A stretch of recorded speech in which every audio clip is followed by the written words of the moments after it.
Praise the Lord. வாழ்வை வளமாக்கும் தேவ வார்த்தை. சங்கீதம் 3:8. ரட்சிப்பு கர்த்தருடையது, தேவனுடைய ஆசீர்வாதம் உம்முடைய ஜனத்தின் மேல் இருப்பதாக. ஆம், அன்பான கர்த்தருடைய பிள்ளைகளே, இந்த சங்கீதம் 3ஆம் சங்கீதத்திலே தாவீது சொல்லுகிற ஒரு காரியம் என்னவென்றால், என் சத்துருக்கள் எவ்வளவாய் பெருகி இருக்கிறார்கள் என்று இந்த 3ஆம் சங்கீதம் ஆரம்பத்திலே முதல் வசனத்திலே பார்க்கிறோம்.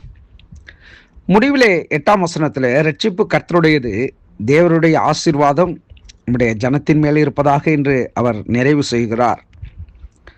எனக்கு அன்பான தேவனுடைய பிள்ளைகளே, தேவனுடைய ஆசீர்வாதம் தேவ ஜனத்தின் மேல் என்றென்றைக்கும் இருக்கக்கூடியதாய் இருக்கிறது. அப்படி என்றால் தேவனே அவர்களோடு இருக்கிறபடியினாலே சகல ஆசீர்வாத நன்மைகளும் அவருடைய வாழ்க்கையில் என்றென்றைக்குமே இருப்பதாக என்பதற்கு அடையாளமாக இந்த வாக்கியம் சொல்லப்பட்டிருக்கிறது. இன்றைக்கு தேவனுடைய பிள்ளைகளுக்கு விரோதமாக மனுஷர்கள் எழும்புகிறார்கள்.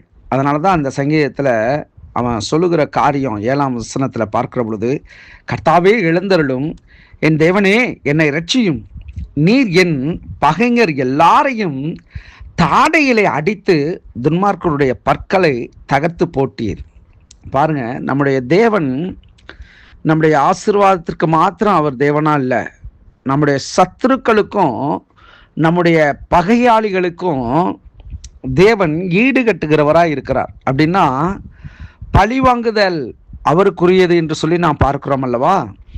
ஆகவே தேவனுடைய பிள்ளைகளுக்கு விரோதமாக மனுஷர்கள் எழும்புகிற காரியங்களிலே தேவனே அவர்களுடைய பற்களை தகர்த்து போடுகிறவராக இருக்கிறாராம்.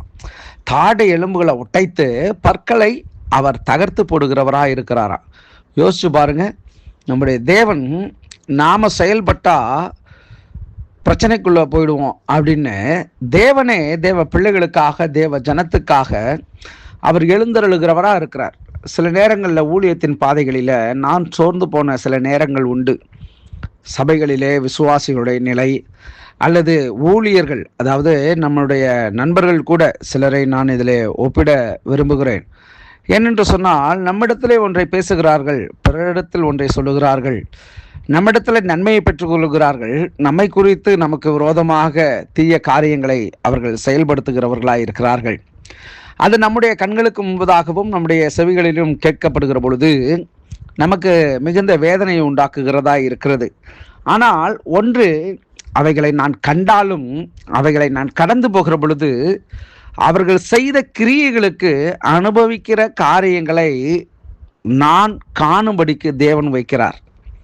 அதாவது அவர்களை அடி ஆண்டவரே, உதய ஆண்டவரே, கொள்ள ஆண்டவரே அப்படின்னு நான் ஜெபம் கூட பண்ணலை, கர்த்தர் எல்லாவற்றையும் பார்த்து கொள்கிறவர் அப்படின்னு சும்மா மனதளவில் நினச்சிட்டு கடந்து போகிறேன். சில சம்பவங்கள் அவருடைய வாழ்க்கையில் நடக்கிற பொழுது கர்த்தர் உணர்த்துகிறார், உன்னுடைய காரியங்களிலே நான் எவ்வளவு முக்கியத்துவம் உள்ளவராய் இருக்கிறேன் என்பதை உணர்ந்து கொள் என்பதற்காக சில சம்பவங்கள் நம்முடைய கண்களுக்கு முன்பதாக கடந்து போகிறதை நான் பார்க்கிறேன். நம்முடைய தேவன் தம்முடைய ஜனத்தை அவர் ஆசீர்வதிக்கிறவராய் இருக்கிறார். எப்படி தெரியுமா? அவருடைய ஆசீர்வாதம் எப்பொழுதுமே அவருடைய ஜனத்தின் மேலே தான் இருக்கும். நாம் ஆசீர்வாதத்தை தேடி நாம் அங்கே இங்கன்னு ஓடணும் அவசியமே இல்லைங்க. அவருடைய சமூகத்தில் அமர்ந்திருந்து நம்முடைய சத்துருக்களை நமக்கு பாதப்படி ஆக்கி போடும் வரைக்கும் அப்படின்னு வேத வசனம் சொல்லுது. அப்போனா நாம் அவருடைய பாதத்தை இறுக பற்றி கொண்டோன்னு சொன்னால் நம்முடைய சத்துருக்களை குறித்து நம்ம பயப்பட வேணாம், நம்முடைய ஆசீர்வாத குறைவுகளை குறித்து நம்ம பயப்பட வேணாம்.